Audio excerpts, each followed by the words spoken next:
Welcome to view point. వాతావరణం మారిపోయింది.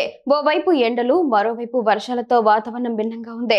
వాతావరణ మార్పులు లేదా బలహీనమైన రోగనిరోధక వ్యవస్థ కారణంగా జలుబు చాలా మందిని ఇబ్బంది పెడుతోంది. సీజన్ లో మార్పుల వల్ల వచ్చే సాధారణ సమస్య జలుబు. సాధారణంగా ముక్కు కారడం, గొంతు నొప్పి, తేలికపాటి దగ్గు వంటి సాధారణ లక్షణాలు కనిపిస్తాయి. సీజనల్ మార్పులు వచ్చే జలుబు దానికంతటే అదే తగ్గిపోతుంది. అయితే ఎక్కువ కాలం ఉండే జలుబు సాధారణమా లేక ప్రమాదకరమా అనే విషయంలో చాలా మంది తరచుగా గందరగోళానికి గురవుతారు. నిపుణులు అందించిన సమాచారం ప్రకారం సాధారణ జలుబు ఎప్పుడు తీవ్రంగా మారుతోంది.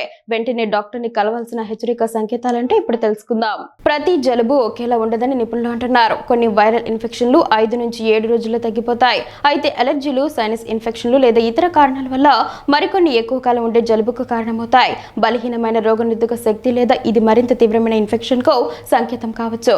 అందువల్ల సాధారణ జలుబుకు తీవ్రమైన అనారోగ్యానికి మధ్య ఉన్న తేడాను అర్థం చేసుకోవడం ముఖ్యం. సాధారణంగా వచ్చే జలుబు తగినంత విశ్రాంతి తీసుకోవడం, శరీరానికి సరిపడా నీరు, ద్రవ పదార్థాలు అందించడం, అవసరమైన చిన్నపాటి చికిత్సల ద్వారా 1 వారం నుంచి 10 రోజుల్లోపు తగ్గిపోతుంది. అయితే లక్షణాలు తగ్గడానికి బదులు మరింత తీవ్రమవుతున్నా లేదా కొత్తగా మరేదైనా ఆరోగ్య సమస్య మొదలైనా జలుబు తీవ్రంగా మారినట్లు అర్థం చేసుకోవాలి. జలుబు 10 నుంచి 14 రోజుల కంటే ఎక్కువ కాలం కొనసాగితే, దాని తీవ్రత పెరుగుతూ ఉంటే లేదా తీవ్రమైన లక్షణాలు కలిగిస్తే వైద్యుని సంప్రదించడం చాలా ముఖ్యం.